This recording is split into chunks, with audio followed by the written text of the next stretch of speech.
Linda from Lilybugs Library. Welcome back.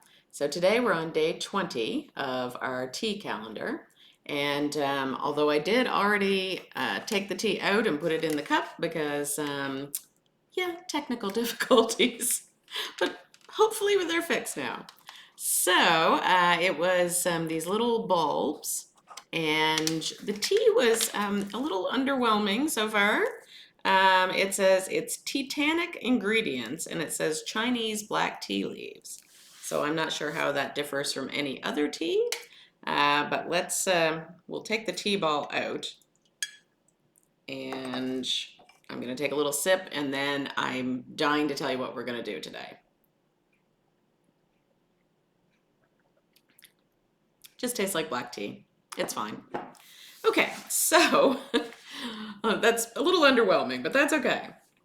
So I want to talk to you today about a friend of mine, friend of hubby's and mine, who he and his family go over the top for Christmas lights. So similar to Clark in National Lampoon's Christmas Vacation, it's everything's decorated. And so I asked him to come on with me, and he'd prefer not to. He's a little bit, would rather stay in the background and let the lights speak for themselves. So I did get him to answer some questions for me. So I will let you know what he said. So I asked him where he got such a love of Christmas. And he said his family's always been big into Christmas. We had always had outdoor lights and indoor decorations. Would always go for a drive to look at Christmas lights, see Santa, all the fun things. I've always enjoyed Christmas, doing decorations, baking, buying gifts for people. Just something I've always enjoyed. I got it from my parents. The last number of years, I think about Christmas all year long, planning the next year's display, so I'm a big Christmas time person. And that he is. So I asked how many years he's been doing this display. And so he says, ever since I was little, we've always done decorations, but around 2005, I started doing the outdoor decorations, mostly by myself for my family. My mom fixes all the lights and makes some of the display pieces, and then I put up all the decorations. It was a small display for a long time, then it started to grow, and then it expanded quite fast. So it's getting bigger and bigger every year. And I said, do you add to it each year? And he said, yes, I do add to it year by year. I keep track of most years, how many I had, what type, what size, what color lights. For example, in 2000, our display was around 26,000 lights. And last year it was around 59,000. This year we added a Charlie Brown character, plywood cutout, and a pond, lots of new lights, as well as some other new display pieces and inflatables. So he's got it all out there. So I asked how many lights he had up, and he said, this year I have just over 75,000 lights. Not finished yet, still have roughly 3,400 lights to go, but we've been getting a lot of storms, so he's waiting for the weather to get nice again. And I said, what's your favorite part of the display?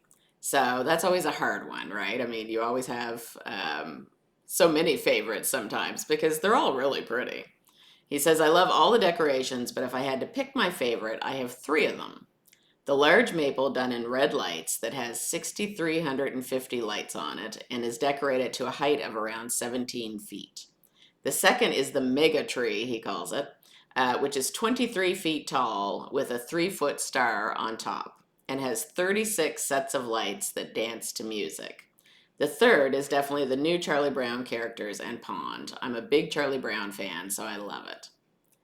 And then I asked when he starts getting ready for Christmas. And he said, it's actually a year-long process. I'm already making plans for next year's display, improvements to this year's. I start buying Christmas lights around Boxing Day. We work on some projects over the late summer. This year I started lights on October 1st, but in September we were already working on making new Christmas displays. It's kind of a year-round process.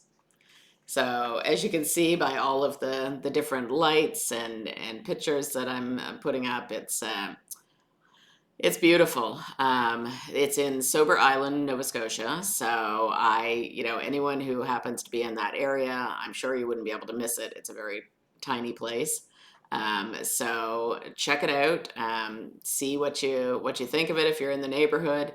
but the pictures, can't even do it justice. I'm just going to play the pictures now full screen and let you have a real good look at them. So have a great day, and I will talk to you tomorrow.